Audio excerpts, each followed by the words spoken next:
Sebastian. Saint John the Baptist CSI church Aluva സഭാ അംഗമാണ്.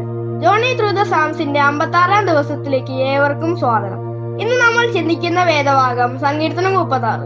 36-ാം സങ്കീർത്തനം ദാവീദിന്റെ ഒരു സങ്കീർത്തനമാണ്. മനുഷ്യ ഹൃദയത്തിന്റെ ഇരുളും വെളിച്ചവും വിശദമാക്കുന്ന ഈ സങ്കീർത്തനം ആരംഭിക്കുന്നത് ദൈവഭയമില്ലാത്ത ദുഷ്ട മനുഷ്യന്റെ നിഷ്ഠൂരതയെ വിവരിച്ചുകൊണ്ടാണ്. തുടർന്ന് നന്മയെയും ദൈവം മനുഷ്യർക്ക് നൽകുന്ന അനുഗ്രഹങ്ങളെയും കുറിച്ച് ധ്യാനിക്കുന്നു. ദുഷ്ടന്മാരുടെ ക്രൂരകരങ്ങളിൽ നിന്ന് രക്ഷിക്കുന്നതിനുള്ള പ്രാർത്ഥനയും അവസാനം ദുഷ്ടന്മാർ വീണ് നശിച്ചു പോകുമെന്നുള്ള പ്രത്യാശയെ നമുക്ക് ഈ സങ്കീർത്തനത്തിൽ കാണാം. 1 മുതൽ 4 വരെയുള്ള വാക്യങ്ങൾ ദുഷ്ടരുടെ സ്വഭാവത്തെ വിവരിക്കുന്നു. ദുഷ്ടന്റെ ഹൃദയത്തിൽ ദൈവഭയമില്ല. അവൻ എപ്പോഴും കേട്ടുകൊണ്ടിരിക്കുന്നത് ദൈവവിരുദ്ധതയുടെ അരുളപ്പാടാണ്. 5 മുതൽ 9 വരെയുള്ള വാക്യങ്ങൾ ദൈവ സ്വഭാവത്തെ മനോഹരമായി പ്രതിപാദിക്കുന്നു. വേനൽക്കാലത്തും വറ്റിപ്പോകാത്ത ഉറവയാണ് ദൈവം തന്റെ മക്കൾക്ക് നൽകുന്നത്.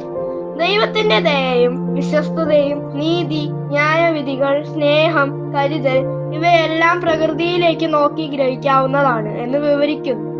ജീവന്റെ ഉറവയാകുന്ന ദൈവത്തിൽ ശരണപ്പെടുന്ന ഒരു ദൈവ പൈതലിന് ജീവിതത്തിന്റെ വരൾച്ചകളുടെ അനുഭവത്തിലും ഒരു ചെറിയ നീരുറവ അവർക്ക് വേണ്ടി ദൈവം ഒരുക്കിയിരിക്കും.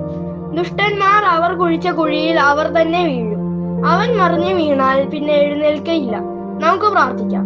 ഞങ്ങളെ സൃഷ്ടിച്ച് പരിപാലിക്കുന്ന ദൈവമേ, അങ്ങയെ ഞങ്ങൾ ആരാധിക്കുന്നു, സ്തുതിക്കുന്നു, മഹത്വമേകുന്നു.